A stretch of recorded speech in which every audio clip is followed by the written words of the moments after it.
Welcome to Penrose Learning, where we make understanding easy.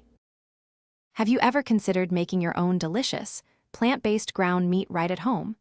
It's surprisingly straightforward and offers a wonderful alternative to store-bought options.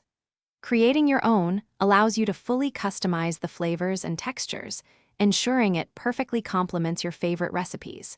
This versatile ingredient is not just ethical, it's also a fantastic way to enjoy plant-based meals. When starting your vegan ground meat, you'll want to pick a great base ingredient. Popular choices include hearty brown lentils, earthy mushrooms, or even protein-rich walnuts. You might also consider textured vegetable protein, often called TVP, for a classic, chewy texture. Blending a couple of these can create a really robust and satisfying foundation for your dish.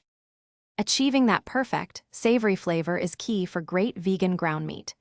Don't forget umami-packed ingredients like soy sauce or liquid smoke and a generous sprinkle of nutritional yeast. For texture, consider finely chopping or pulsing your ingredients, controlling the moisture, to get that ideal crumbly consistency. These elements truly elevate your homemade creation. Once your vegan ground meat is mixed, it's time to cook it. Simply sauté it in a pan with a little oil until it's nicely browned and heated through. You can even get it slightly crispy for an even more satisfying texture. Any leftovers store beautifully in an airtight container in your refrigerator, ready for your next meal within about 5 days. It's truly convenient. The best part about making your own vegan ground meat is its incredible versatility. Use it to elevate your tacos, enrich a hearty pasta sauce, or even create a delicious chili. It's also perfect for sloppy joes, a savory shepherd's pie, or as a tasty pizza topping.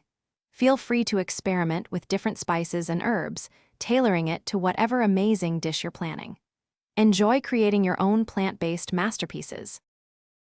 Thanks for watching. If this was helpful, leave a like and consider subscribing. See you next time.